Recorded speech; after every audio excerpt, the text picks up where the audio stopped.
Boa tarde, pessoal. Todo mundo me ouve? Alguém aí não está me ouvindo? O microfone está aberto. Alguém está me ouvindo? Alguém está com dificuldade para me ouvir?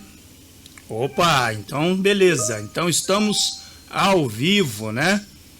Tá lá, tô gravando, viu, gente? Tô gravando, depois eu vou disponibilizar para vocês a aula. Deixa eu só dar uma olhadinha aqui, que hoje eu vou fazer uma coisa, acho que vai dar legal. Muito bem, boa tarde aí para todo mundo, sejam todos muito bem-vindos, né? A nossa aulinha. Temos aí na sala, deixa eu ver aqui, o Lucas, a Heloísa, o Michael, o Micael, né? E o Arthur, né? Boa tarde aí para todo mundo, sejam todos muito bem-vindos. E é o seguinte, deixa eu ver aqui, quem que foi? Acho que foi o Pedro, né? O Pedro mandou uma mensagem lá no geral, dizendo que tinha algumas perguntas ele disse, né? Que estavam sem a pergunta, né? Eu verifiquei lá, eu só achei uma pergunta, tá? Que foi a número 13, que realmente na hora de fazer o questionário, acho que passou batido. Eu coloquei as respostas e não coloquei a pergunta. E a última pergunta não tem como realmente numerar. Eu deixei ela inclusive por último, né? Que é para a gente poder responder aqui, né? Testem aí o microfone de vocês, vê se vocês conseguem falar comigo. Tá? Vamos lá, Heloísa, tenta aí. Tá conseguindo me ouvir, senhor? Opa, escutei alguém. Quem que falou aí? Fui eu, senhor.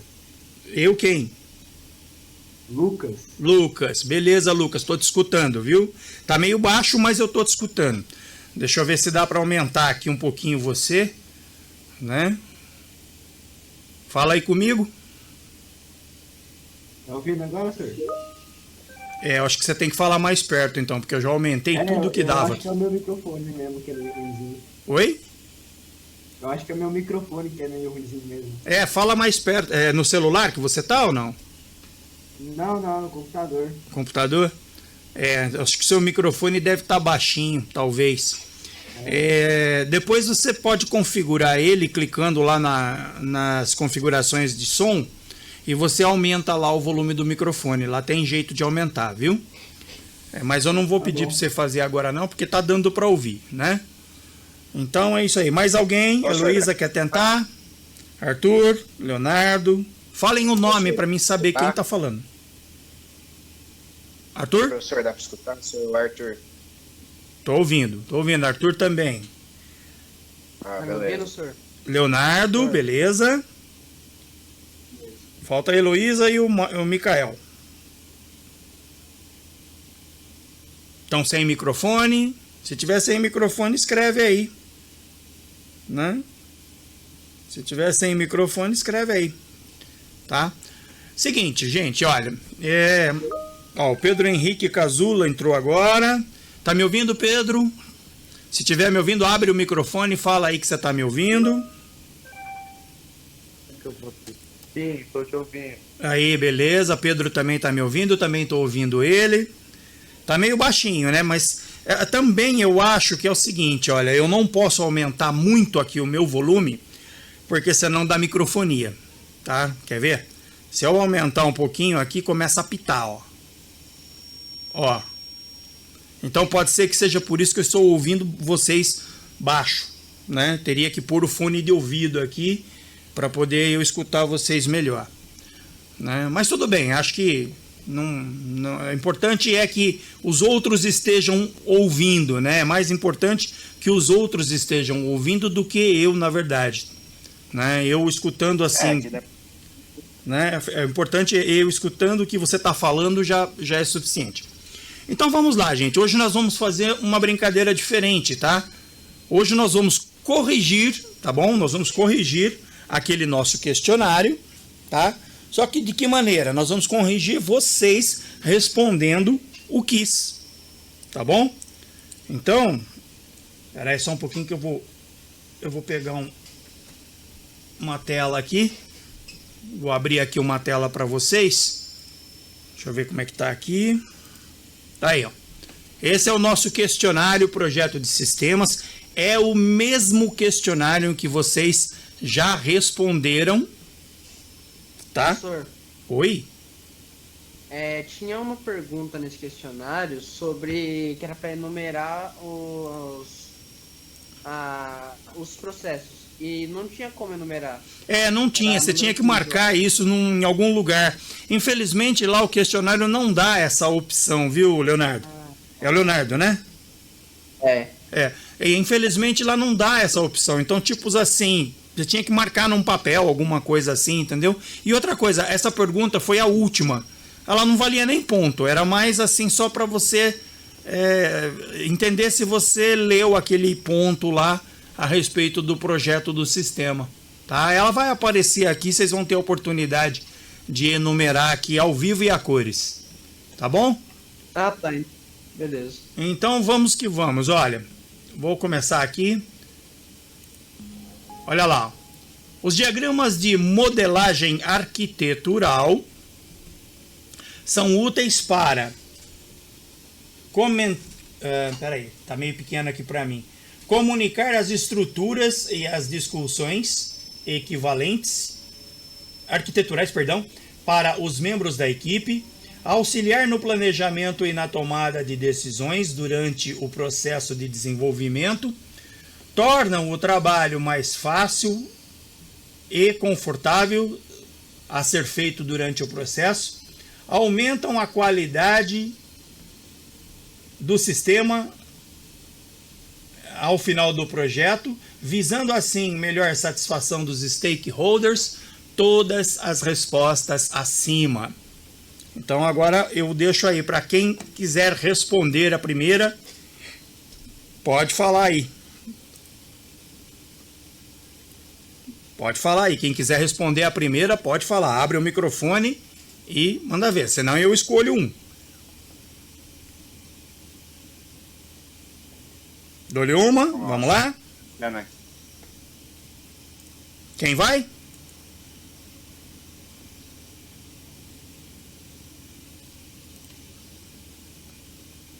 Lucas, pode ser você?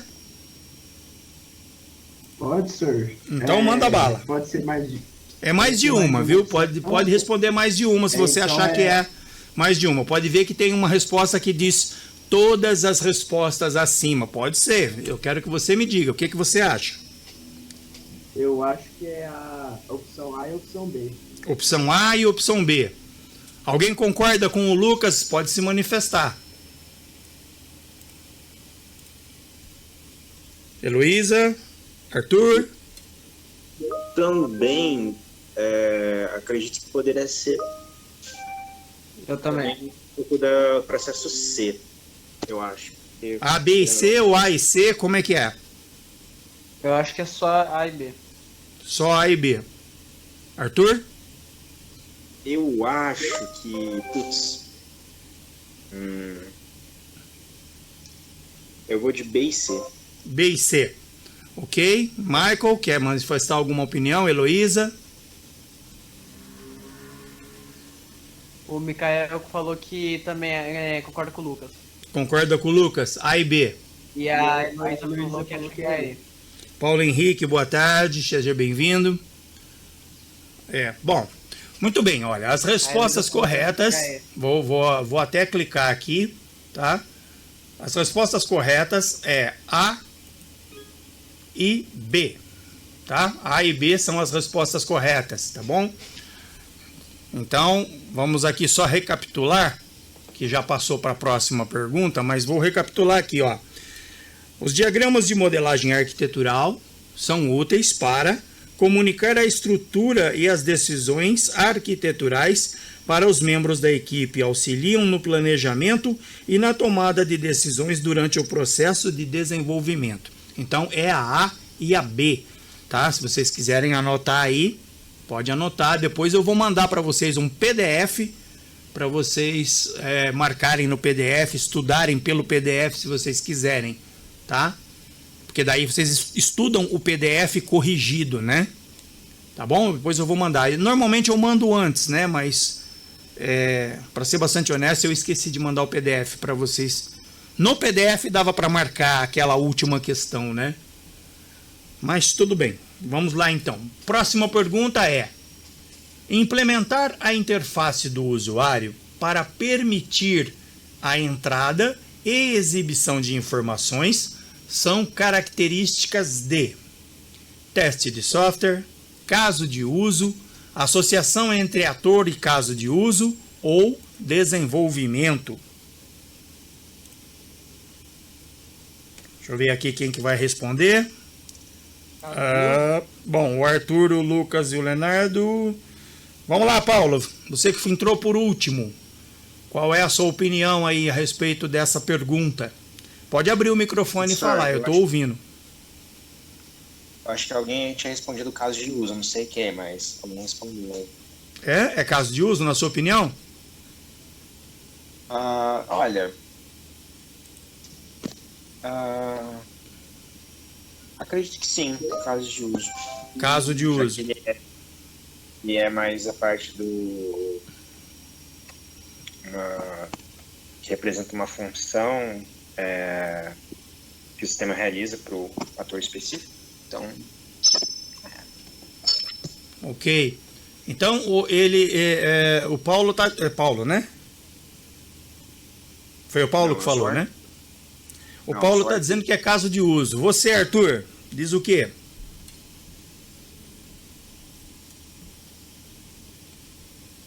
Arthur? Eu acredito que também seja caso de uso, professor. Caso de uso também. Mais alguém? Tem opinião diferente? Eu acho que é desenvolvimento, professor. Oi? Eu acho que é desenvolvimento. Desenvolvimento. Leonardo, quer falar? Heloísa? Eu já tinha falado, é caso de uso. Caso de uso, ok. Bom, a maioria então acha que é caso de uso e somente o Lucas é que acha que é desenvolvimento, é isso? Acho que sim, né? Só o Lucas que disse que é desenvolvimento, né? Então vamos ver aqui. Caso de uso, resposta errada. A resposta correta é desenvolvimento, tá bom? Então, a resposta correta é desenvolvimento. Podem anotar aí, que depois vocês marcam no PDF, tá? E aí fica... Pode marcar só a letrinha, só para depois vocês marcarem lá no PDF. Eu mandei para você, eu vou mandar para vocês o PDF depois corrigido. Fica mais fácil de estudar, tá bom? Vamos lá. Realizar testes finais para garantir que tudo esteja funcionando corretamente são características de... A Heloísa está muito quietinha hoje. Você está aí, Heloísa? Acho que ela só deixou plugado, hein? Ela não está presente. Deixa eu ver. Oi. Você está sem microfone, Heloísa? Você acha que é a C, testes. Ó, a Heloísa acha que é testes. Alguém concorda com ela ou discorda?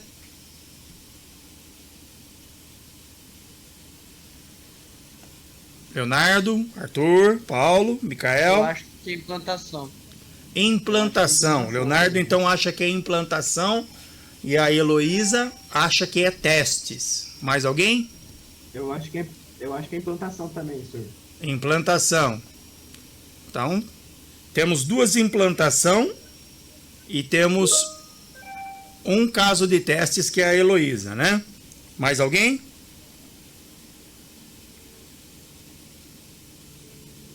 Micael também vai junto com a Heloísa, diz que é testes, né? Então vamos ver. Caso de uso, temos teste e temos implantação. Vamos ver teste. O Micael disse que acha que é implantação. Olha lá, testes, tá errado. Resposta correta, letra B, implantação. Tá? Resposta B, implantação. Muito bem. Inclusão e extensão. Referem-se a que tipo de diagrama? Diagrama de sequência, diagrama de classe, diagrama de caso de uso, diagrama de orientação. Bora lá então. Olá, Diego, boa tarde, seja bem-vindo.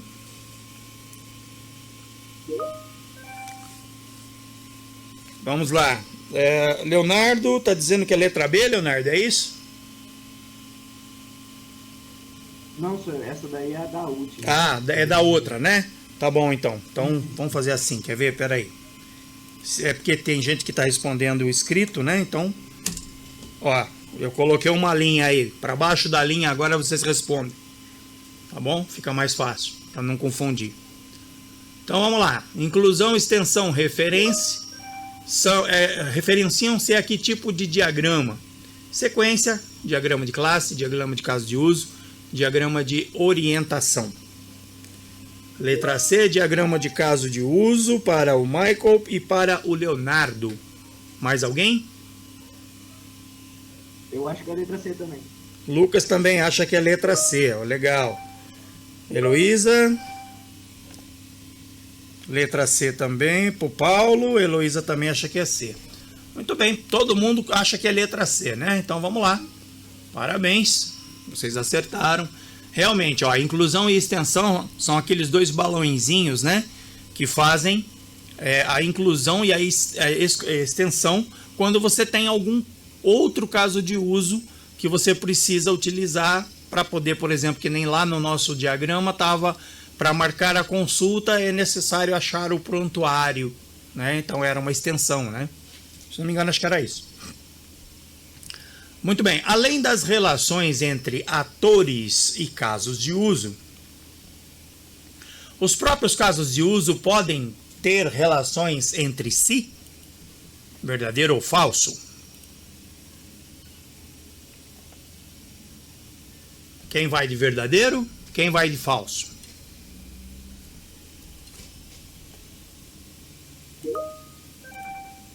Deixa eu ver aqui. Micael diz que é verdadeiro. Lucas diz que vai ter que sair. Tá bom, Lucas. Volta aí daqui a pouco, então. Tá bom? Paulo Henrique diz que é o A, verdadeiro. Heloísa, acho que seja verdadeiro por conta que se assemelha às ligações de relacionamentos. Mais alguém?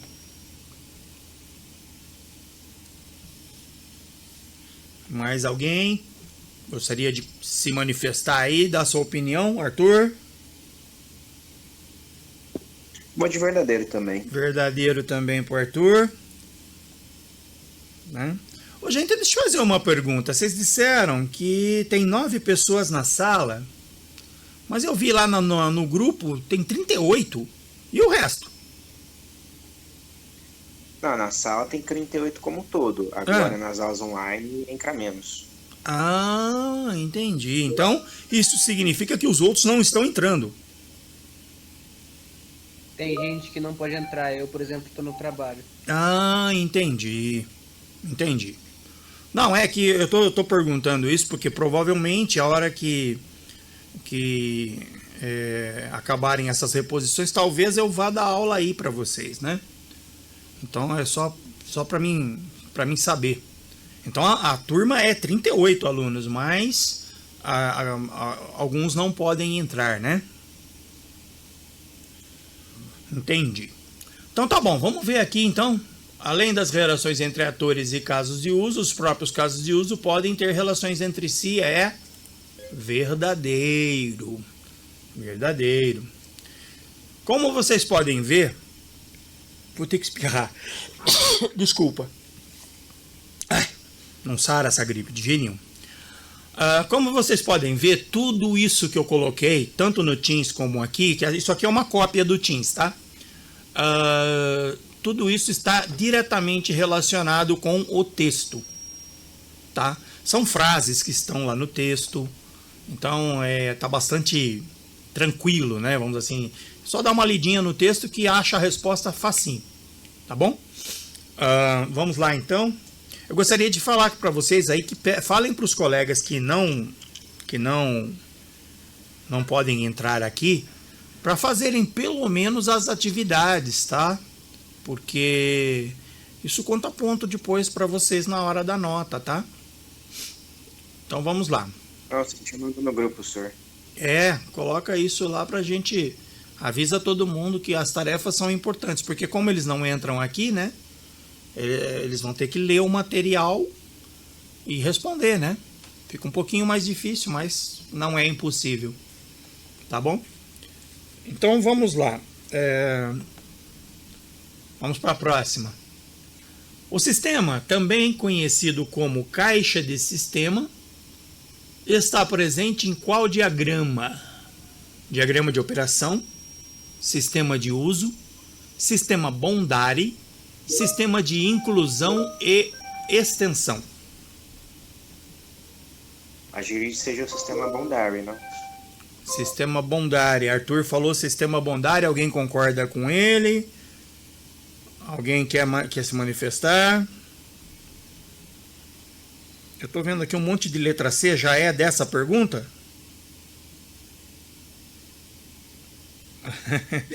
Tá bom, Heloísa. Então Não, é que tem um monte de pergunta aqui. E cada vez que vocês falam, né, escrevem, né, aparece uma plaquinha aqui.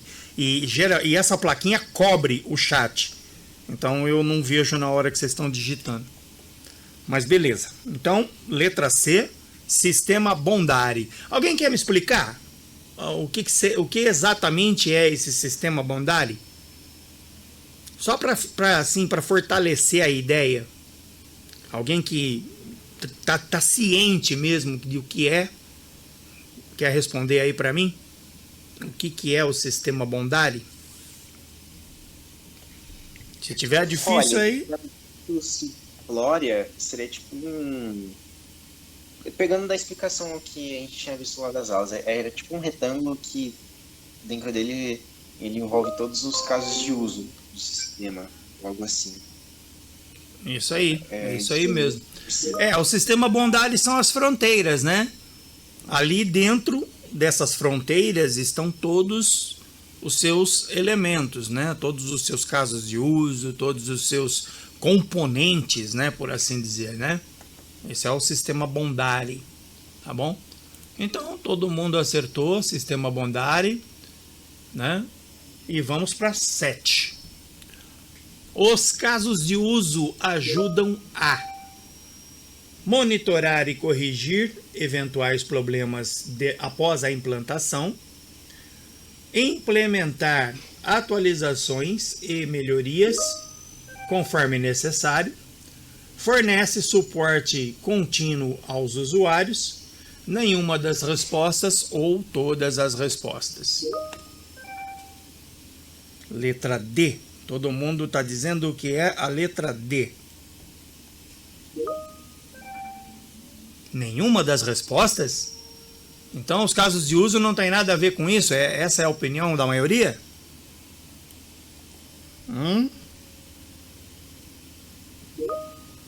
A maioria está dizendo que então é letra D. Nenhuma das respostas. Beleza, vocês estão fera no assunto aí. Leram o texto e descobriram que eu inventei um monte de coisa lá e que não é nenhuma das respostas, né? Então, vamos às próximas. Marque as alternativas que você julgar corretas quanto ao diagrama de caso de uso. Bom, alternativa A diz: os diagramas de caso de uso ajudam a visualizar as funcionalidades do sistema de maneira clara e direta. Eles permitem que desenvolvedores, designers e stakeholders compreendam como o sistema será visualizado, quais as funcionalidades são essenciais. Eles são especialmente úteis na fase inicial de planejamento do projeto. E a D é que a luz fica bem na minha frente aqui, então fica ruim de ler. Deixa eu ver aqui. Ver se eu consigo dar um zoom aqui, porque tá ruim de ler, viu, gente? Professor, a D fala que é fundamental quando os requisitos estão sendo definidos e a comunicação entre a equipe de desenvolvimento e os stakeholders. Isso, é isso aí mesmo, né? Então, quem que vai do que aí? Letra D? Marque as alternativas que você julgar necessário. Letra D, né? Todo mundo acha que é a letra D. Mais alguém? A e B. Ó, tem aqui o Paulo diz que é A e B, o Leonardo A e B. A Heloísa disse que é a letra D. Alguém mais? Não? Eu acho que é A. Letra A? É. Você acha que é a letra A, Arthur? Então vamos lá, vamos conferir. Eu vou clicar uma aqui porque nós temos várias opiniões, né? Temos A e B, temos a D, né? Então vou clicar aqui a da Heloísa, a D. Tá aí, ó. Todas as respostas estão corretas, tá bom? Todas elas estão corretas. Aliás, eu peguei o texto aqui quase que praticamente na sequência, né? Se vocês olharem lá no material, está escrito assim: os diagramas de casos de uso ajudam a visualizar as funcionalidades do sistema de maneira clara e direta. Eles permitem que o desenvolvedor, designer, stakeholders compreendam como o sistema será usado e quais funcionalidades são essenciais. Eles são especialmente úteis na fase inicial do planejamento do projeto. É fundamental quando os requisitos estão sendo definidos e a comunicação entre a equipe de desenvolvedores e os stakeholders, tá? Ou seja, todas as respostas, né, as 4 respostas são verdadeiras, tá bom? Vamos lá. Agora essa é fácil, é verdadeiro ou falso, né? Modelar um caso de uso, acho que era essa inclusive, não era essa não. Modelar um caso de uso envolve definir os requisitos do sistema, projetar a arquitetura, desenvolver o software ou hardware, testar, implantar, manter o sistema ao longo do tempo. Verdadeiro ou falso? Falso, falso, falso. Todo mundo. Só o Leonardo acha que é verdadeiro. Micael, falso também. Só o Leonardo achou que é verdadeiro. Mais alguém? Vinícius, boa tarde. Lucas também diz que é falso. Micael diz que é falso. Oi? Ele é mais acho que é falso também, né? Arthur também diz que é falso. Muito bem, muito bem, muito bem. Pois é falso. Tá? Só o Leonardo é que não conseguiu acertar, né? É falso, tá? Na verdade, tem coisa a mais aí, tá? Modelar casos de uso envolve definir requisitos do sistema, mas não projetar arquitetura, essas coisas, tá? Por isso é que é falso, tá? Tem muita coisa aí. Inclui sistemas de gerenciamento de recursos humanos, sistema de gestão de estoque, sistema de contabilidade e sistemas de CRM. Qual é o tipo de sistema? É um sistema hospitalar? É um sistema de jogos? É um sistema embarcado? Ou um sistema empresarial? Opa! Deixa eu ver se não saiu aqui a tela. Subiu aqui, né? Eu mexi com o mouse, subiu a tela, mas acho que não saiu não. Vamos lá então. Deixa eu ver aqui. Empresarial, Heloísa, empresarial, Gabriel, empresarial. Mais alguém? Podem se manifestar. Aproveitem aí que a gente... Isso aqui é um brainstorm, tá, gente? A gente vai aprendendo uns com os outros aqui, né? Letra D, sistema empresarial. Mais alguém? Pode escrever ou falar, viu, gente? Fiquem à vontade aí. Tá? É uma maneira que a gente tem de estar conversando sobre o assunto e dessa forma nós vamos aprendendo uns com os outros aí. Tá? Muito bem, então vamos lá. A resposta é sistema empresarial. Todo mundo aí acertando, tá? Vamos para a próxima, é a pergunta 11. Está quase acabando aí essa aqui já. Pergunta 11. Pergunta 11 diz: desenvolvimento de sistema de telecomunicações, redes de comunicação, sistemas de telefonia são sistemas de sistemas de e-commerce, sistema de logística, sistema de monitoramento, sistemas empresarial. Todas as respostas acima, nenhuma das respostas. Deixa eu ver quem é que vai comigo. Deixa eu ver.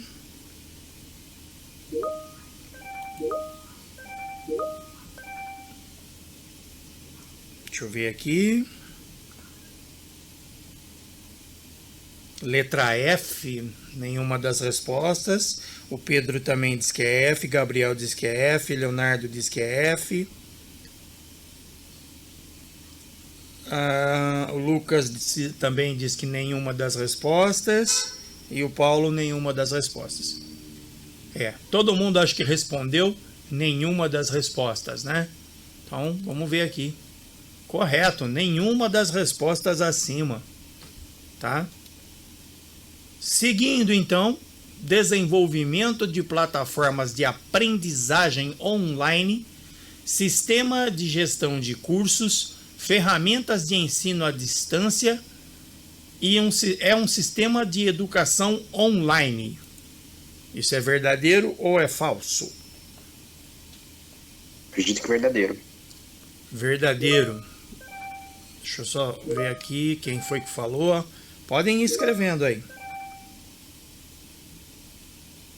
É que eu tenho que esperar as plaquinhas sumirem aqui para mim poder ver quem está escrevendo.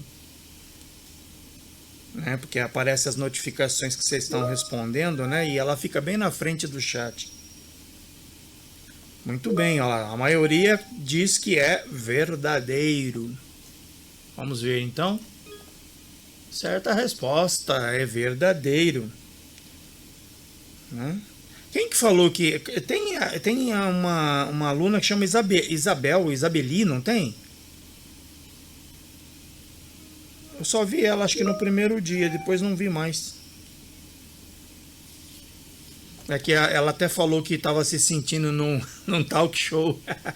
Eu guardei o nome dela por causa disso. Que ela disse que estava se sentindo num talk show. Depois eu não vi mais ela. Né? Mas é Isabeli ou Isabelle? Como é que é o nome correto? Desculpe se eu falo o nome errado de vocês aí, mas é que a gente fala mais ou menos conforme a gente vai lendo aqui, né? Bom. É Isabelle, senhor. É Isabelle, né? Beleza, então. Obrigado, Lucas. Então vamos lá. Marque as alternativas corretas quanto à modelagem de software. Tá? Marque aí quais são as alternativas que você considera correta. Alternativa 1. Modelar um projeto de sistemas envolve criar interpretações abstratas do sistema que você pretende desenvolver a fim de entender sua estrutura, funcionalidade e iterações. Documenta os requisitos do sistema, tanto os funcionais que o sistema deve fazer, quanto os não funcionais, qualidade, desempenho, segurança. Mostra que um caso de uso inclui outro caso de uso como parte de sua funcionalidade. A extensão mostra que um caso de uso pode estender outro caso de uso com funcionalidade adicional. Isso ajuda a visualizar, planejar o projeto de forma mais organizada e eficiente. Existem várias abordagens e técnicas para a modelagem de um sistema, e a escolha depende do contexto e das necessidades do projeto. Quais as que vocês concordam que é correta? Eu acho que é A e D, senhor. A e D. Arthur, A e D. Heloísa diz que letra A. O Paulo diz que é letra D. Mais alguém? O Pedro também diz que é A e D. O Gabriel fica só com A. E aí? O Michael também A e D. Né? Então vamos lá. Vamos aqui clicar na letra A para a gente ver as respostas corretas. O Vinícius também diz que é A. Né? Então vamos lá. A e D são as respostas corretas, tá? Letra A e letra D. Quem marcou só a letra A acertou 50%, né? Mas a letra D também é correta. Beleza? São características de prototipagem e mockups. Todo mundo lembra o que eram mockups? Mockups é quando você tem que fazer, por exemplo, uma junção, uma coleção de dados, né? Um banquinho de dados para você poder utilizar para fazer os testes, tá? E a prototipagem, o próprio nome já diz, né?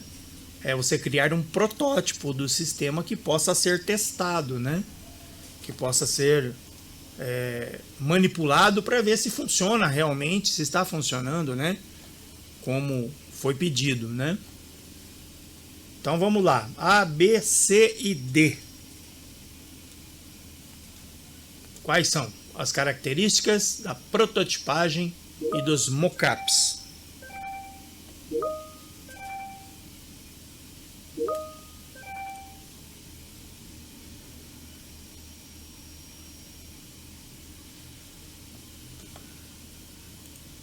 Deixa eu ver aqui. A e D, A e D, D e A e D. Mais alguém?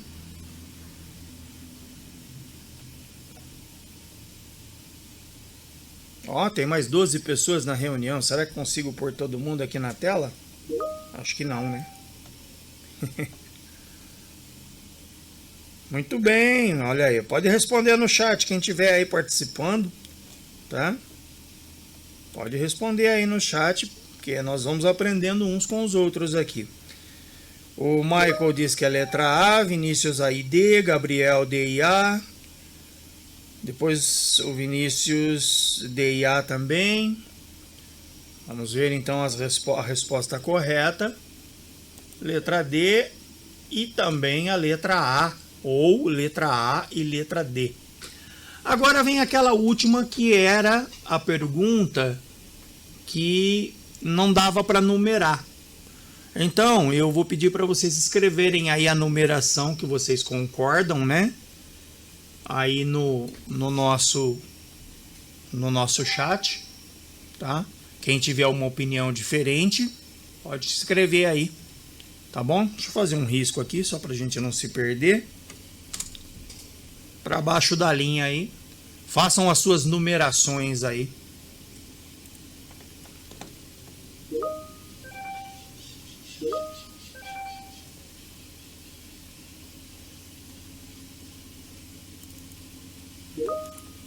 Enquanto vocês vão fazendo aí as suas numerações, eu já vou aqui abrir o nosso...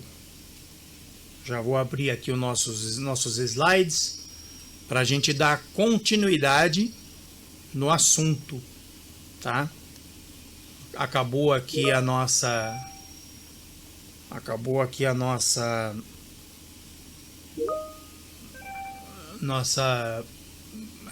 correção, né, das perguntas e respostas, e então vamos continuar com os nossos slides, né? Certo? Deixa eu ver aqui.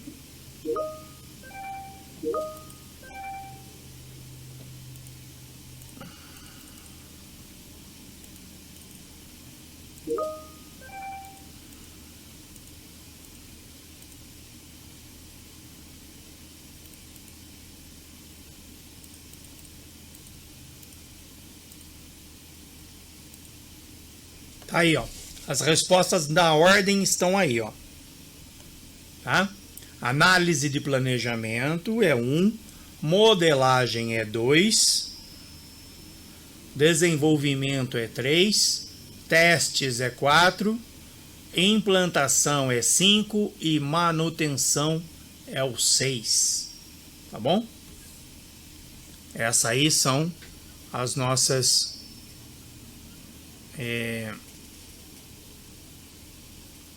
a nossa numeração correta, beleza?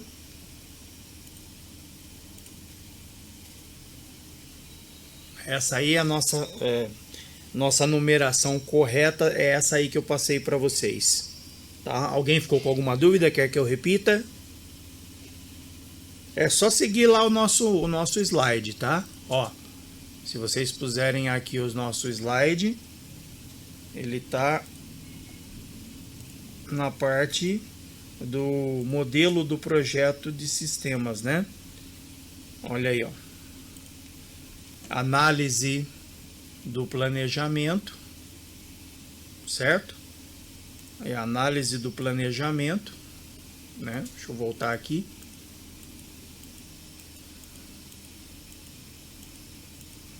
Aí, ó.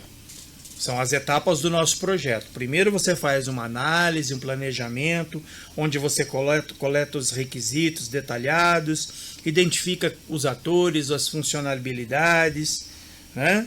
Daí define qual vai ser a arquitetura geral. Aí depois você começa a modelagem, né? Cria diagramas de caso de uso para representar as interações. Desenvolve um diagrama de classe para mostrar as entidades do sistema. Cria diagramas de sequência para mostrar o fluxo de como as coisas acontecem. Depois entra no desenvolvimento.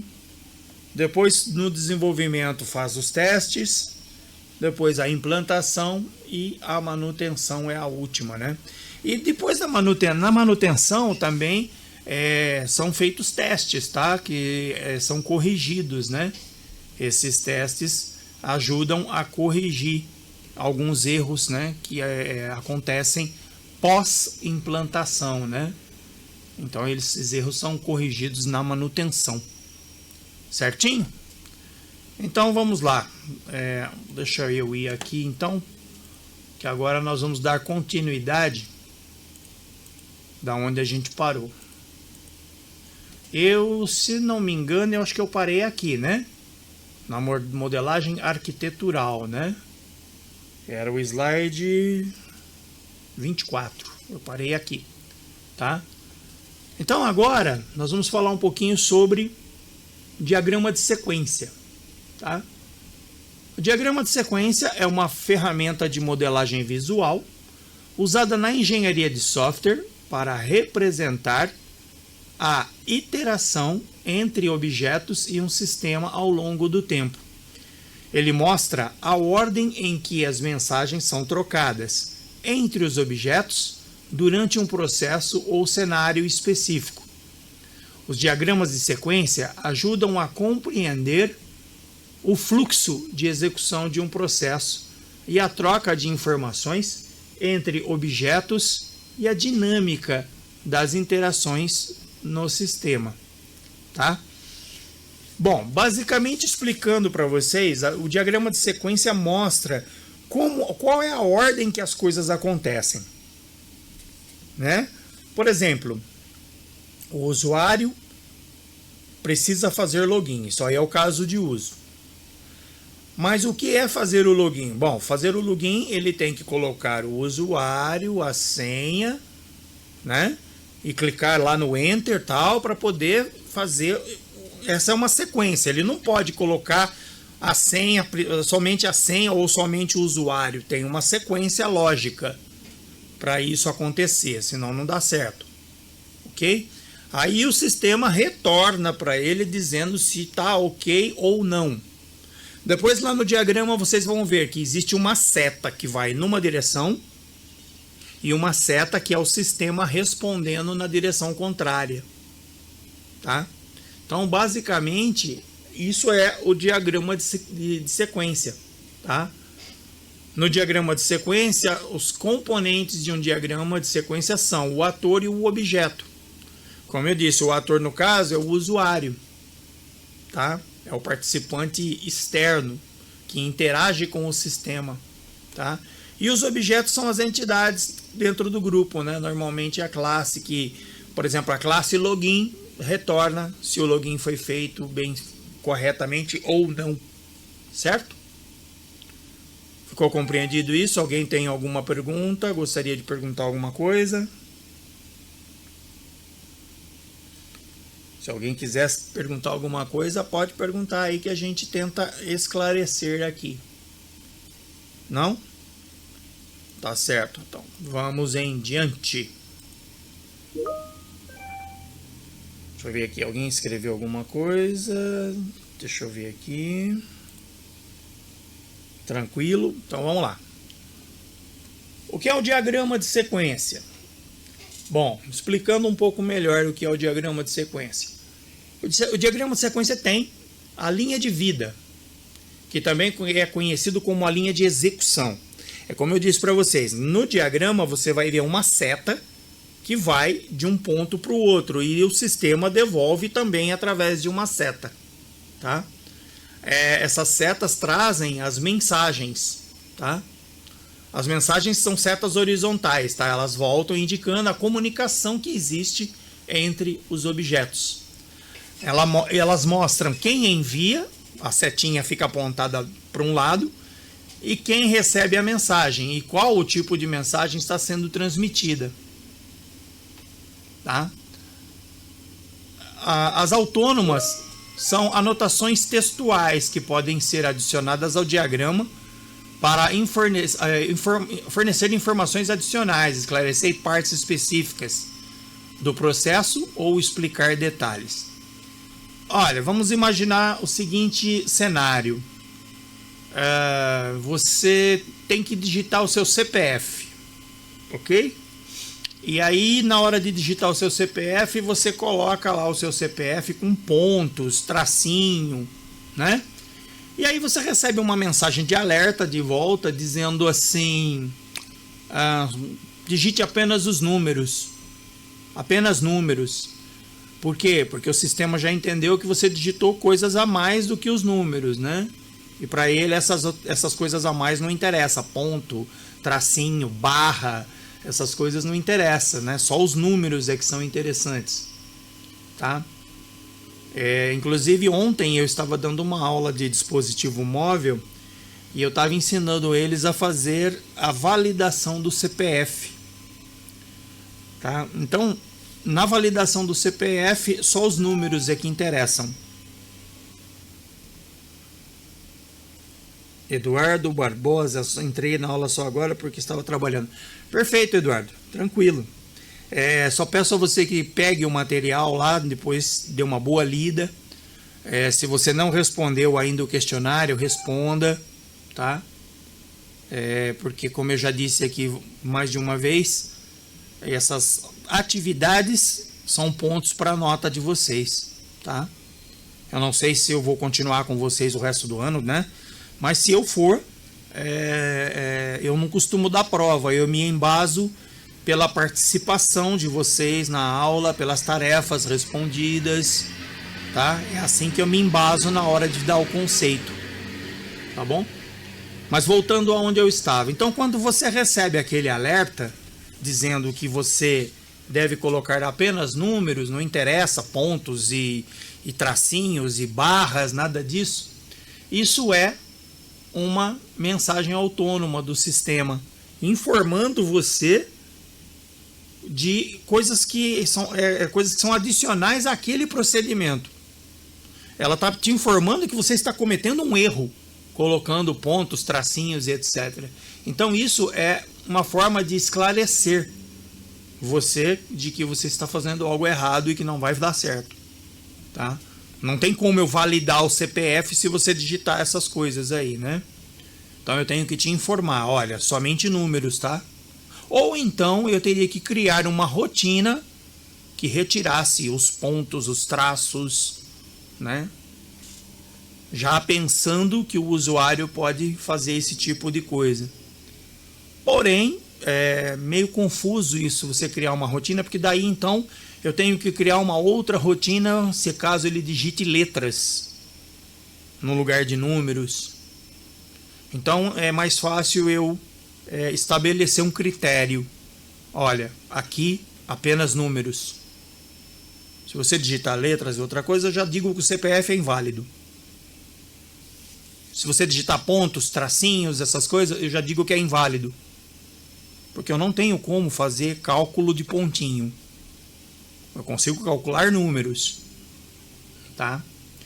Então é mais ou menos assim. É mais fácil você criar uma rotina, né? É mais fácil você criar uma rotina que informe o usuário de que ele está cometendo algo errado. Boa tarde, Thiago. Certo? Beleza, então? Alguma dúvida? Não? Se tiver alguma dúvida, pode perguntar aí.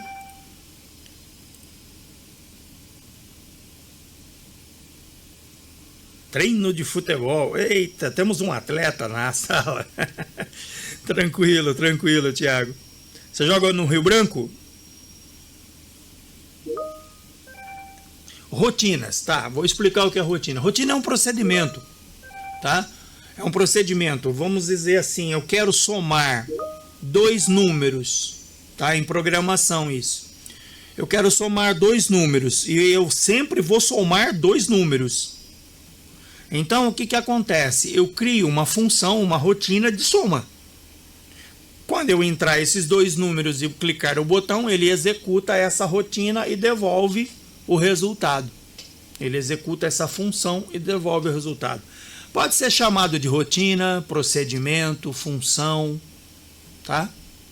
É uma forma de você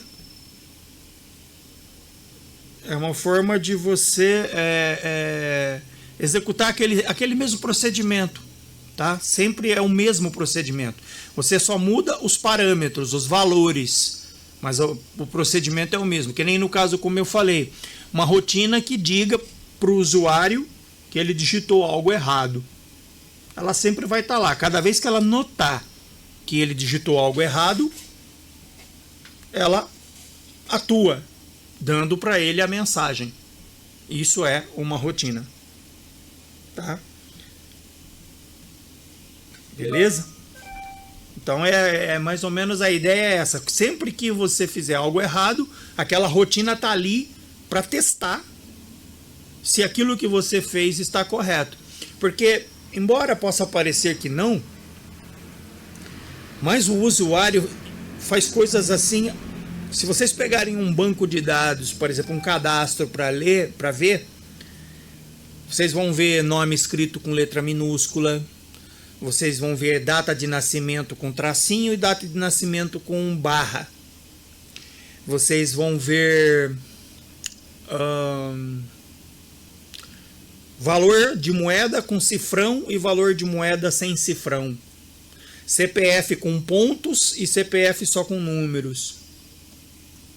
CNPJ com barra 1000, né? Barra 00 ao contrário e sem a barra. Então, ou seja, isso tudo no final da história gera uma coisa que chama-se inconsistência de dados.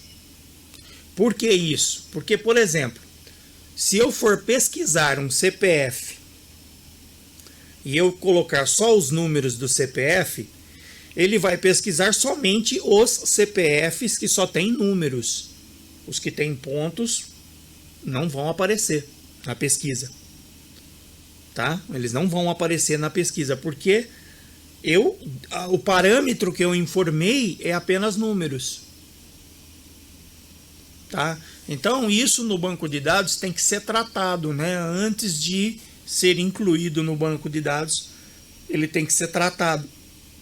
Então, por exemplo, alguns lugares, quando você começa a digitar, por exemplo, no formulário, você digita o seu nome tudo com letra minúscula. Na hora que você pular para o campo de baixo, o campo de cima fica todinho maiúsculo.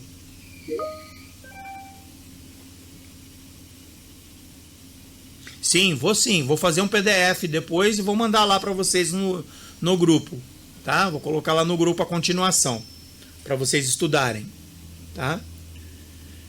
E vai ter a aula aqui também, se vocês quiserem recapitular, né? Eu só vou editar o início dela, subo lá no YouTube, tá? Eu tenho que editar porque quando grava aqui, o arquivo fica mega monstro, dá uns 3 GB. mais ou menos para vocês terem uma ideia. E aí eu tenho que fazer isso aqui, encolher para me pôr lá no YouTube, né? Então eu tenho que fazer uma edição no vídeo para colocar lá no YouTube, tá?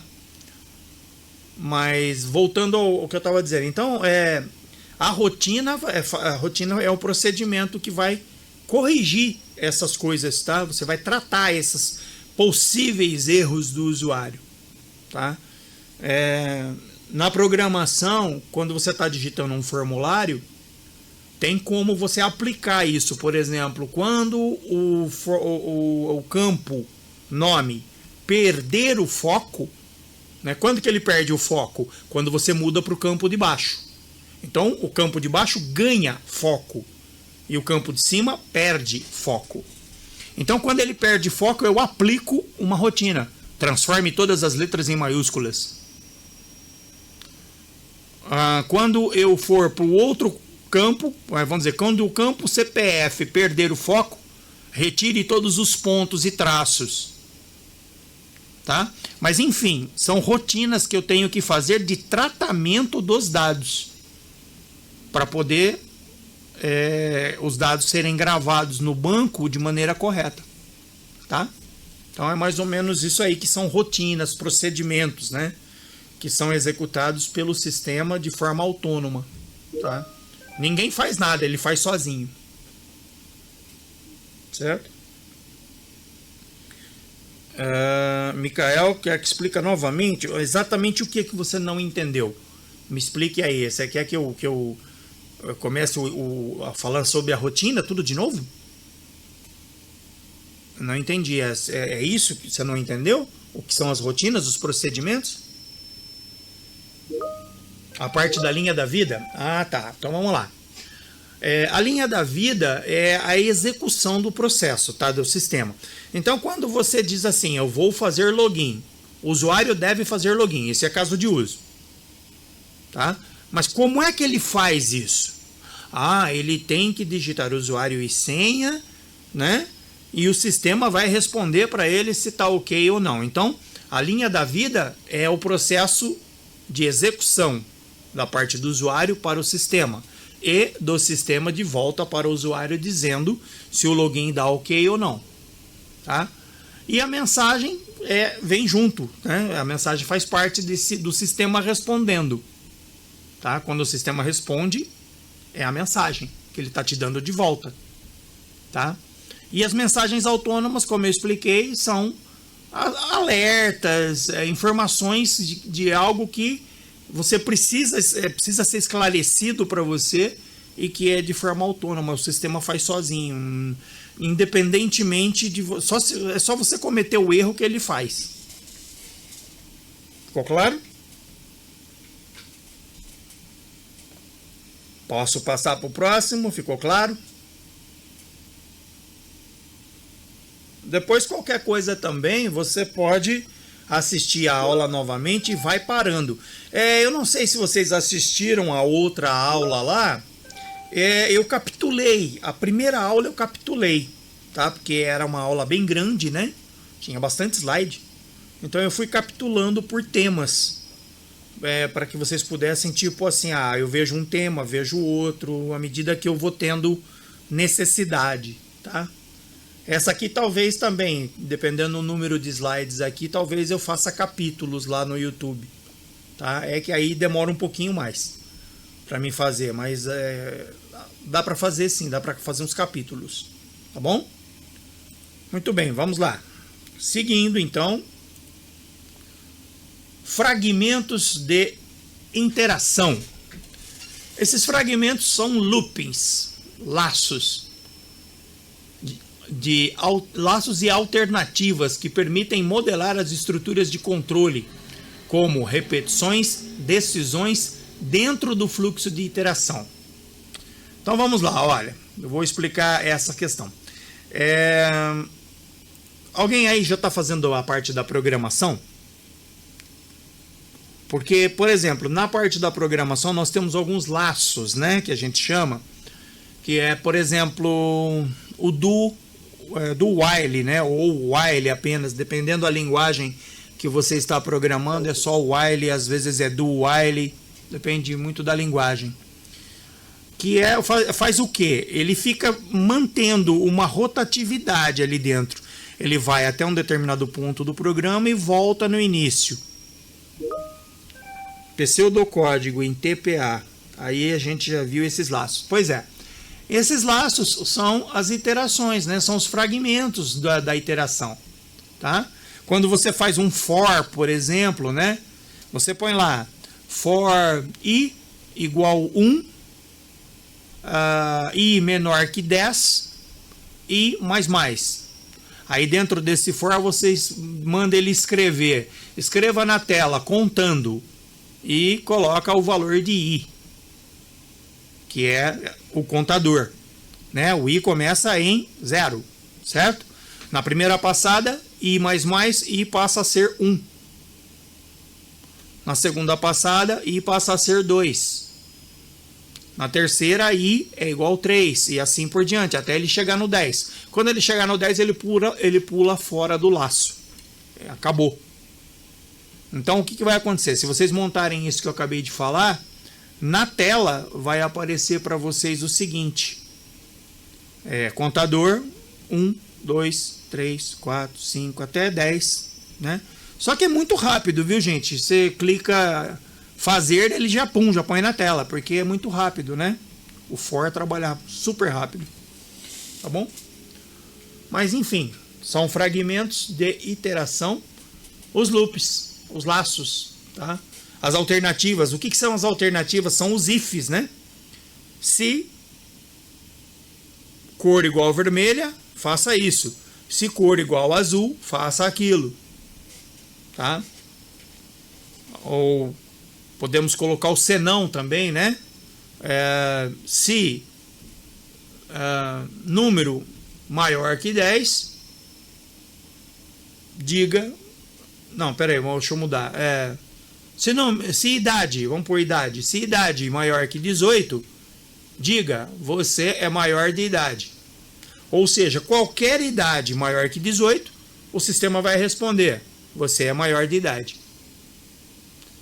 Se não, responda, você é menor de idade. Porque o senão é qualquer coisa menor que 18. Qualquer valor menor que 18 é o senão. Né? Então fica, se maior que 18, você é maior de idade. A resposta é essa. Se não, você é menor de idade, porque qualquer coisa menor que 18. Tá bom? Então, basicamente, é isso. Aí vem ali, ó, como criar os diagramas de sequência. Bom, identifique os objetos e atores envolvidos na iteração. Crie uma linha de vida vertical para cada objeto ou ator. Posicione as linhas de vida de acordo com a ordem da iteração, porque tem uma ordem a ser feita, uma sequência lógica, tá? Você não pode começar digitando no formulário sem fazer login, tá? Então é uma sequência lógica de passos que acontecem no seu sistema.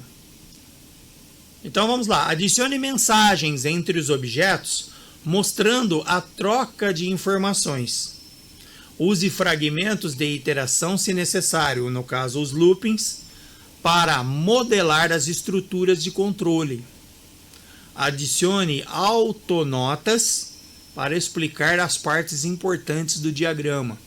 Ou seja, você faz algumas notinhas dizendo, olha, isso aqui está fazendo isso agora, ó, está tendo um looping aqui até que o usuário decida qual é o próximo passo que ele vai seguir. Vamos dizer que tem lá que manda você escolher entre três nomes, 3 coisas.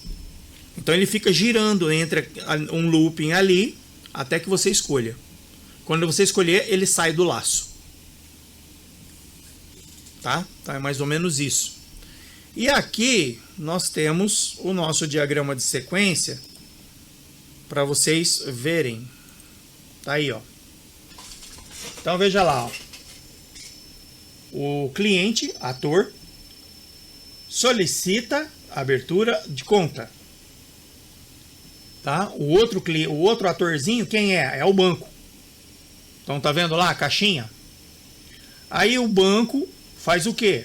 Consulta se o cliente existe. Se existe dados do cliente, se ele já está cadastrado. Pode ver que existe uma seta que vai para um lado e volta a tracejada. A tracejada é o se existir. Tá? Então, se existir, volta trazendo os dados. Aí vai outra seta para lá dizendo, se necessário, atualizar cliente atualizado. Tá? Então, essa é a maneira, e as mensagens são essas mensagenzinhas que estão no diagrama. Tá? Então, quando você vai fazer um sistema, você já começa a planejar o seu sistema, primeiro no papel, dizendo como é que isso vai ser feito.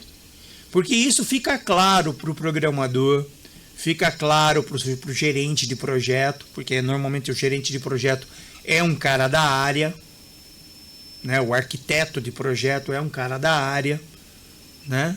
Que já foi programador e hoje ele é um arquiteto, na maioria das vezes, né? Eu falo na maioria das vezes porque eu conheço alguns engenheiros, por exemplo, que fizeram ciência da computação, engenharia da computação, e que nunca programaram na vida. Tá? Simplesmente, como vamos dizer assim, fizeram aquele basiquinho ali da programação durante a faculdade de engenharia, mas o foco era outro, né? O foco era mais a parte documental, a parte de legislação, né? Então é um cara que manja tudo de documentação, de diagrama, mas não sabe programar uma linha de código, tá? Mas é um cara muito bom nessa área aí, ó. Na hora de fazer um diagrama de sequência, o cara é um maestro, tá? Mas não necessariamente sabe programar. Mas é como eu falei, a grande maioria já passou pela parte da programação, já foi teste e foi subindo, aí ele chegou a ser um arquiteto de software ou um gerente de projeto. Às vezes o gerente de projeto é o cara... Não, Arthur. Programar vamos dizer assim, que o programador é o cara, pelo contrário, o programador no projeto é o cara que está lá embaixo, é o cara que põe a mão na massa, faz, e é o cara mais cobrado, é o que mais leva a reclamação, tá? É o cara que mais leva a reclamação, porque você não fez direito, você era para ter feito assim, você não fez, olha aqui o requisito, né? O cara do teste fala, pô, o botão aqui no requisito diz que o botão tinha que ser azul. Você não fez o botão azul. Coisas do tipo, tá? Então, o programador não é o principal, não, de jeito nenhum. Acima dele estão os caras que falam português, tá? Aqueles caras que conversam com o cliente, explicam para o cliente de modo português como funciona, através de desenhos, através de diagramas, entendeu? Porque se você botar o programador para falar com o cliente, o programador vai chegar assim, então, moço, aqui eu faço um for que vai fazer i igual a isso, i menor que aquilo, i mais mais. Entende? Aí o que acontece? O cliente vai olhar para aquilo e vai falar, mas o que é i e o que é i mais mais? Fica uma coisa, sabe, totalmente... Pro cara que fala português, isso não tem sentido, tá? É a mesma coisa você ensinar o banco de dados pro cara, falar assim, não, ó, é simples. Você vai lá e digita select from, tabela, né? Where, usuário, igual, Mário. Se você falar isso para o cliente, ele vai dizer, mas peraí, o que é isso exatamente? Não, eu estou selecionando todos os Mários do banco de dados, da tabela clientes. Entende? Então, para quem é programador conversando com outro programador, o diálogo flui. Mas quando você tem que passar isso para o português para poder explicar para o cliente o que pediu, o produto, aí o negócio muda. Aí você tem que fazer no papel de pão, assim, sabe? Tipo, na folha de sulfite, desenhando, mostrando, documentando. Olha, vai fazer assim. Aí o cara olha e ele fala, ah, entendi, a setinha para cá, então significa que está consultando o cliente. E a setinha tracejada devolvendo está dizendo que se o cliente existe, então beleza. Se não existe, então eu cadastro o cliente. Né? Porque é uma forma de você mostrar para ele em linhas algo que seja compreensivo. Tá? O caso de uso também é uma coisa que quando você olha, você fala, mas o que é esses bonequinhos e esses balãozinhos aqui? Né? É bem por aí. Pro cara é algo que não faz sentido, né? Não, em qualquer projeto, Heloísa, se você, veja só, se você, mesmo que você vá trabalhar, lógico, se você vai trabalhar sozinha, não, né? Ah, eu vou ser freelance, o cara me manda o serviço, eu faço e mando para ele. Então não tem equipe. Mas quando você trabalha numa equipe, onde tem outras pessoas, né? Então aí existe o gerente da equipe.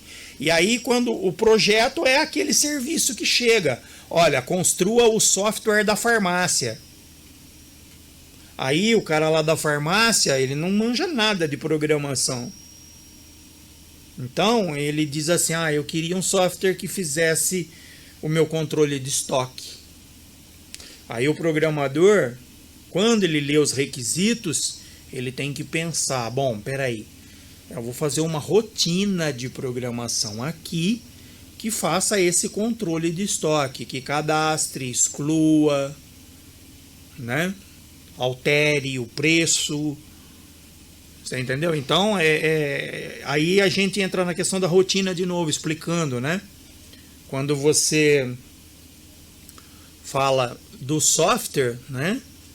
Quando é uma empresa pequena, então você vai ter menos gente. Às vezes o programador testa também, porque não tem um tester, né? Normalmente empresa grande tem uma equipe já numerosa, né? Que nem eu falei, começa lá do gerente de projeto, que é o cara que fala direto com o cliente.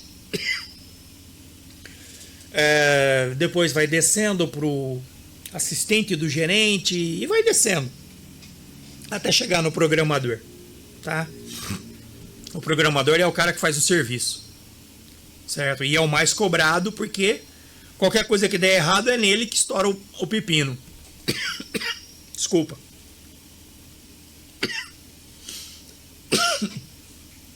Pera aí, eu vou fechar o microfone aqui que eu vou ter que tossir.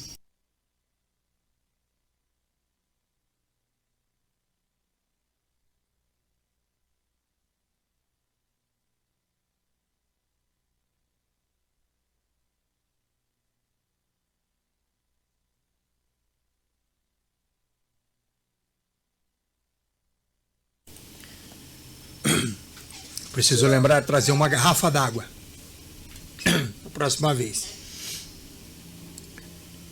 Então, mas a água tá lá embaixo. Eu tô no estúdio aqui em cima e a água tá lá embaixo, mas tudo bem. Valeu, Arthur. Mas vocês entenderam? Então, um diagrama de sequência é um troço assim bem abstrato, né? É lá em cima, no começo do projeto. Ninguém digitou nada, ninguém codificou nada. Nós estamos pensando como fazer. Eu vou explicar de uma outra maneira que também talvez fique bem claro. Quando você vai fazer uma casa, se você tem grana, você chama um engenheiro e manda ele desenhar a planta, certo? Eu quero um quarto com suíte aqui, aqui vai ser a sala, aqui vai ser o meu escritório, aqui é a garagem, certo? Então o engenheiro vai pegar os seus requisitos e vai fazer um diagrama que é a planta da casa. Mas e se você é uma pessoa que não tem grana. Você faz o quê? Você chama o pedreiro e fala para ele, moço, ó, faz o seguinte, ó, tá vendo esse desenho que eu fiz aqui no caderno? Ó, eu queria que o senhor fizesse isso. Não tem metragem, não tem do que vai ser a parede, se vai ser de bloco ou se vai ser de tijolo furado, se vai ser de tijolinho. Aí o pedreiro vira e pergunta para você assim, mas como que vai ser a parede? Ah, põe aí aquilo que você achar melhor. Tá entendendo? Então são dois mundos. O mundo de quem tem dinheiro, o mundo de uma empresa que vai seguir o projeto à risca, e o mundo da pessoa sem dinheiro. Aí se você pegar o mundo da pessoa sem dinheiro, o pedreiro só vai cobrar a mão de obra dele e você vai gastar o material para erguer a tua casa. E pode ser que fique muito boa a casa, como pode ser que as paredes não fiquem tão boas assim, fique torta, sei lá, enfim, pode ter um monte de problemas. Já se você der a casa para um engenheiro e falar para ele, é isso que eu quero, ele faz a planta, e aí você pega aquela planta, chama uma construtora, entrega a planta para a construtora e fala, é isso que eu quero. Então o que vai acontecer? O engenheiro fez o desenho, a construtora vai chamar os pedreiros dela e vai dizer, eu quero assim, porque o cliente quer assim. E o projeto é igualzinho. Tá? Por que se você chegar para mim e disser assim, ó, dá para você fazer para mim um site? Dá. Como é que você quer o site? Ah, vamos fazer aqui vamos tirar umas ideias aqui. Ah, assim, assim, assim, assim. Quanto é que fica? 1.500. Ah, tá bom, beleza. Posso pagar em 10 vezes? Pode. Agora você vai lá na IBM e fala assim, eu quero desenvolver um site para minha empresa. Quanto é que vai ficar? Bom, como é que o senhor quer o site? Ah, eu gostaria disso. Aí tem um especialista em requisitos que vai ficar lá colhendo todos os seus requisitos e documentando tudo aquilo que você quer. Obviamente, esse cara ganha dinheiro, certo? Esse cara está ganhando dinheiro, esses requisitos. Aí ele vai passar para o outro cara, que também está ganhando. Ele vai passar para o outro cara, que também está ganhando. Vai passar para o programador, vai passar para o teste. O que vai acontecer? Você acha que o cara vai cobrar 1.500 para fazer o seu site? Ele vai cobrar 15.000. Porque ele tem pelo menos 20 pessoas para pagar nesse meio caminho. E ainda tem o lucro da empresa, né? Tá? Por exemplo, se você mandar qualquer pessoa fazer um serviço para você de 1 para 1, o valor é aquele e acabou. Agora, quando você tem uma equipe por trás, a coisa muda de figura. Porque aí tem que pagar essa equipe. O dinheiro tem que ser suficiente. Chegar para... Ah, cobrei 1.500, tem 10 pessoas, vai dar 150 para cada um. O programador não vai nem querer sentar na frente da máquina por 150. Vocês entenderam mais ou menos o raciocínio? É mais ou menos isso, Heloísa. Numa grande empresa, o custo é maior, com certeza maior. Né? Mas também a possibilidade de sucesso, a segurança é maior. Certo? Agora, quando você fala numa empresinha pequenininha, como a gente costuma dizer, fundo de quintal, é baratinho. Mas pode ser que não saia do seu gosto. E não tem muito o que reclamar. Você chega lá e fala, pô, mas não gostei. O cara vai falar pra você, olha, eu fiz tudo o que você me pediu e até além do que você me pediu. É, mas não gostei. Ah, desculpa, o que eu posso fazer? Né? É mais ou menos isso, tá? Deixa eu ver se... Agora já é 25, deixa eu ver se dá pra passar mais um. E aí a gente vê a próxima amanhã, na aula de amanhã. E eu acho, são 34 slides, falta 6. Eu acho que a gente fecha amanhã esses slides aqui, tá? E aí a gente continua depois, na semana que vem. Deixa eu ver aqui. Como é que funciona o diagrama de classe? Aí já é um outro diagrama, tá, gente? Nós falamos do diagrama de sequência. Agora, o diagrama é um diagrama de classe. Um diagrama de classe é uma representação visual usada na engenharia de software para ilustrar a estrutura estática de um sistema, mostrando as classes do sistema, seus atributos, seus métodos e relacionamentos entre elas. Ele é uma parte fundamental da modelagem orientada a objetos e ajuda a visualizar como as diferentes entidades, as classes do sistema, se relacionam ou interagem entre si. É aquilo que eu falei para vocês. Quem for programar com uma linguagem orientada a objeto vai ter muito claro o que é isso, porque ele vai trabalhar especificamente com classes. Tá? Por exemplo, classe cadastrar cliente. Então a classe cadastrar cliente, ela tem, o que ela tem nela? Ela tem os atributos dela, quais são as coisas que são pertinentes a ela, né? Por exemplo, tem a classe cadastrar cliente, tem que ter o nome, tem que ter o endereço, tem que ter o CEP e o telefone, tá? Ela tem um método. Qual é o método? O método é cadastrar.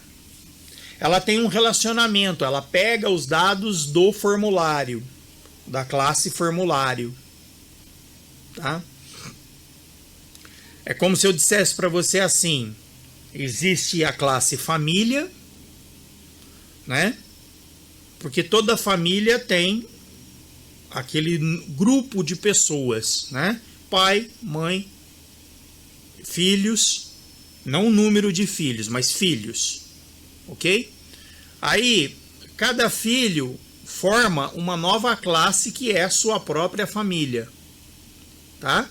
Mas ele herda características da classe principal, por exemplo, sobrenome. Existe um relacionamento entre essas duas classes, porque a classe filho, quando ele criou a nova família dele, né? Então ele herda propriedades da classe anterior, tá? Isso chama-se herança, tá? Enfim, essa classe, depois eu vou mostrar para vocês, eu vou fazer um desenhão aqui de uma classe grandona, porque no diagrama aqui tá bem pequenininho, tá ruim de mostrar, mas eu vou fazer uma classe, um diagrama aqui para vocês para a próxima, talvez não para amanhã, mas para a semana que vem, eu faço alguns exemplos do que é a classe aqui para vocês, tá? Então, essa classe no diagrama, ela ilustra o que aquela classe faz, qual o relacionamento dela com a outra classe. Por exemplo, a classe venda tem um relacionamento direto com a classe emissão de nota fiscal, certo? Então é mais ou menos isso que faz, uma classe conversa com outra classe. Na verdade, são fragmentos do programa. A diferença é que quando você programa não orientado a objetos, você começa o programa lá em cima e vem descendo pela folha, né? Vem descendo os processos e chega no final, acabou. No meio desses processos existem as funções ou as rotinas, como eu falei. Rotina de corrigir um dado, rotina de corrigir um erro, né? Então, o que acontece? O programa vai lá e retorna ao programa central. Na orientação a objeto, é praticamente a mesma coisa, só que em vez de você chamar de função, você chama de classe. Só para ficar o quê? Para ficar mais claro, de uma maneira abstrata. É mais fácil eu falar classe cadeira do que eu falar função senta. Entende? Porque o mundo do objeto é aquele mundo mais próximo da gente, tá? Quando você olha para um lápis, é muito mais fácil entender ele como sendo uma classe lápis, que tem as propriedades dele, né? Vamos supor, qual a propriedade do lápis? Ele é amarelinho por fora, ele tem o grafite preto, né? O método dele é escrever, certo? Então é muito mais fácil você lembrar da classe como sendo um objeto. Um objeto que se conecta a outro objeto. Por exemplo, classe lápis escreve, método escrever, onde? Na classe papel. Tá? Então é mais ou menos assim. É uma relação que existe entre essas classes. Tá? Fica mais claro se eu mostrar para vocês um desenho grande de uma classe. Eu vou fazer um aqui. Mostro para vocês depois. Aqui tem um exemplo de diagrama de classe, mas é bem pequenininho, tá? Então vamos lá, ó. Os componentes do diagrama. A classe, como eu falei, é uma representação de um objeto que possui atributos, né, propriedades, tá? Se você pegar uma pessoa, você pode dizer que ela tem atributos, propriedades, certo? Uma pessoa tem cor do cabelo, altura, peso, o que mais? RG, CPF, que não são iguais a de outra pessoa, tá? Então, a classe pessoa daquele sistema tem essas propriedades. Aí, se você pegar e for cadastrar, você vai preencher essas propriedades daquela classe com as informações. Por exemplo, cabelo. Propriedade, ela tem a propriedade cabelo. Castanho é uma cor do cabelo. Então, já passa a ser um outro atributo da pessoa, não da classe. A classe pessoa tem. Todas as pessoas que, tirando os carecas, né? Todas as pessoas têm cabelo. Todas as pessoas têm CPF único. Então, a classe pessoa tem esses atributos, essas propriedades. Aí, quando eu vou preencher essas propriedades, eu estou dando dados. Tá? Então, eu uso a classe pessoa, eu escrevo ela uma vez só. Eu não tenho que ficar repetindo a classe pessoa. É por isso que a maioria dos programadores de orientado a objeto diz assim: ah, eu gosto de orientado a objeto porque a gente economiza código. Eu não concordo com essa filosofia, mas enfim. Porque se você mexe na propriedade de uma classe, bagunça o sistema inteiro. Você tem que mexer em tudo depois. Então é tipo assim, você não reescreve, mas tem que ficar corrigindo, arrumando. Então, eu não, para ser bastante honesto, não gosto, tá? Mas vamos lá, seguindo. Depois, se tiver alguma dúvida, a gente soluciona. Tem mais 6 minutos. Vamos para o próximo. Atributo. Atributo é uma característica ou uma propriedade de uma classe. Por exemplo, a classe pessoa pode ter atributos como nome, idade e endereço. O método. O método é uma ação que essa pessoa pode realizar.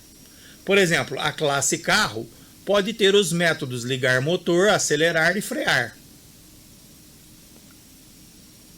Os relacionamentos. Os relacionamentos mostram como as classes se associam entre si. Os tipos de relacionamentos mais comuns são a associação, generalização, que é a herança, e a dependência. Certo? Então, por exemplo, que nem eu falei, a classe da família do filho tem uma herança na classe família do pai. E assim por diante. Tá? Olha lá, generalização, herança. A generalização é um relacionamento onde uma classe mais específica tem a subclasse, né? Herda as características de uma classe mais genérica, a superclasse. Isso permite criar hierarquias de classes e compartilhar comportamentos comuns, né? Aí a gente entra naquela coisa que eu falei de novo, da família, das dependências de uma classe para outra, né?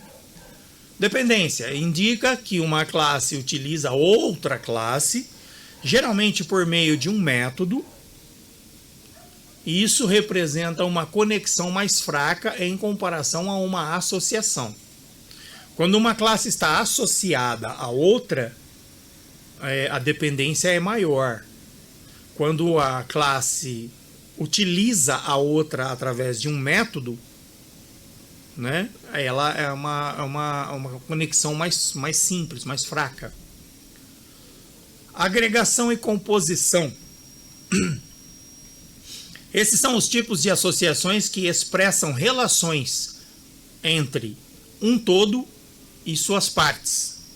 Na agregação, as partes podem existir independente do todo. Na composição, as partes são intrinsecamente ligadas ao todo.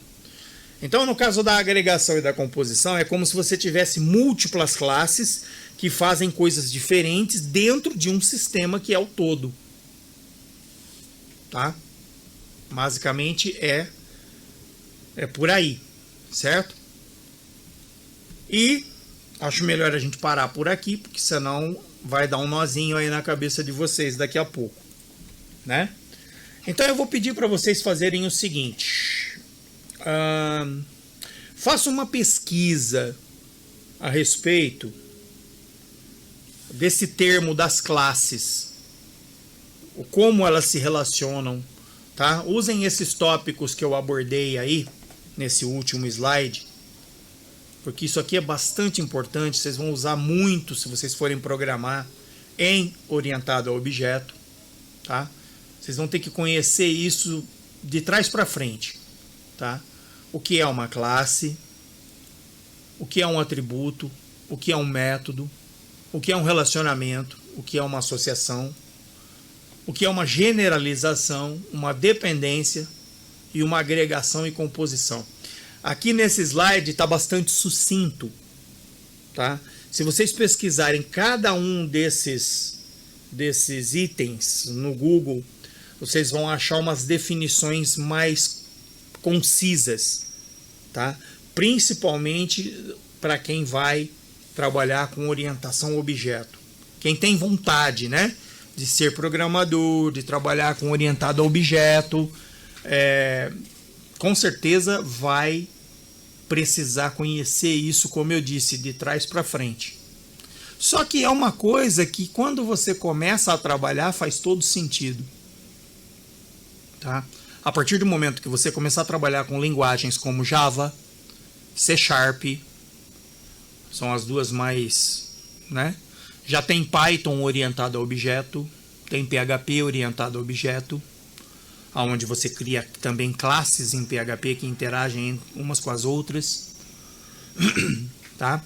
Mas, como eu falei, acho que para ficar mais claro, seria bacana se vocês fizessem uma pesquisa sobre cada um desses tópicos aí, tá? Porque isso vai ajudar vocês a terem uma compreensão maior do que é a classe. E depois nós vamos ver o diagrama de classe e eu vou mostrar para vocês como é que funciona. Tá certo? Bom, temos ainda mais um minuto. Alguém quer perguntar alguma coisa? Ô, senhor, só para então retomar, você quer que a gente faça a tarefa de pesquisar os termos do diagrama de classe, certo? Isso. Perfeito. Faça uma pesquisa. Eu acho que vai ser bacana para vocês, porque eu não conheço a classe. Eu não sei quem são aqueles que gostam de programação. Me parece, Arthur, que você é um cara que gosta de programação, porque eu percebi que você falou, pô, mas eu achava que o programador era tudo, né? Então, Mais ou menos. Eu falei isso mais por surpresa mesmo, porque na minha cabeça eu penso, o programador é o cara que põe a mão na massa, então por isso eu pensei que talvez ele fosse um dos que mais ganhasse, mas... Não. Que eu gosto. Quem ganha mais é o gerente, Arthur. Sempre vai ser, né? Quem ganha mais é o gerente, é o cara que interage com quem paga.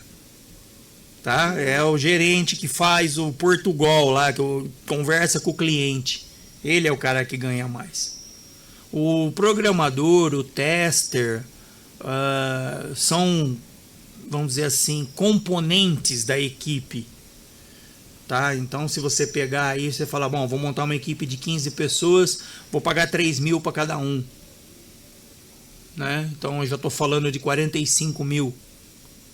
Aí eu vou cobrar 200 do cara para fazer o software. Porque tem o lucro da empresa, tem o meu salário como gerente, tem o salário do assistente do gerente e assim por diante. Tá? Mais ou menos assim. Tá? Beleza, entendi. Alguém quer fazer mais alguma pergunta? Não? Beleza, então. Então eu vou encerrar a nossa aula de hoje, agradecendo aí a todos que compareceram, né? Todo mundo que veio aí, que assistiu. E volto a dizer, procurem ler o material que a gente vai colocando lá aos pouquinhos. Se tiver alguma coisa que vocês não entendam, pode perguntar lá no grupo mesmo. De repente tem um outro colega que está entendeu melhor a explicação, pode ajudar o outro. E é como eu falei, façam uma pesquisa em cima desses termos, dessas partes da classe, que vocês vão entender melhor do que o que está escrito no material, porque no material está bastante sucinto, né? Se eu colocar se eu aprofundar aqui a explicação, nossa, nós vamos ficar falando de classe aqui um mês.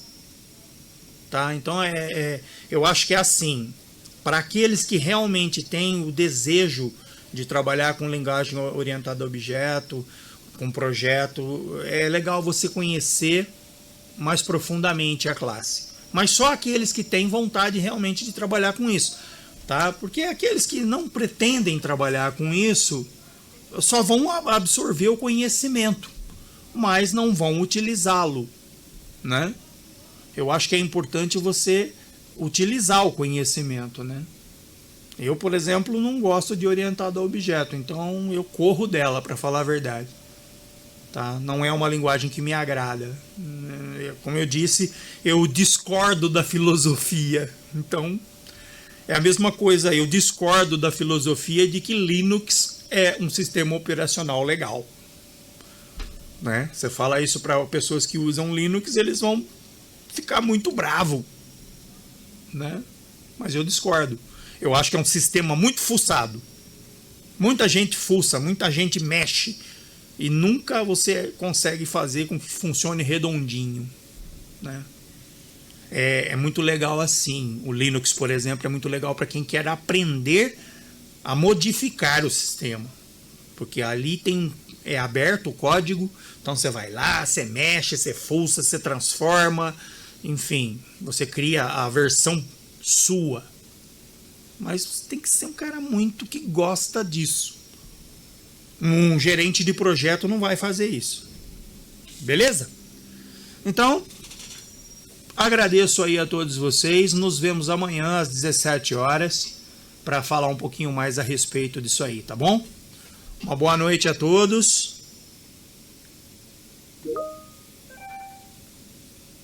Beleza, boa noite, senhor. Boa noite, Heloísa, boa noite, Micael. Nos vemos amanhã, então. Lucas, boa noite. Boa noite, Eduardo, boa noite, Gustavo, Pedro, Gabriel, Diego, Vinícius. Boa noite aí a todo mundo.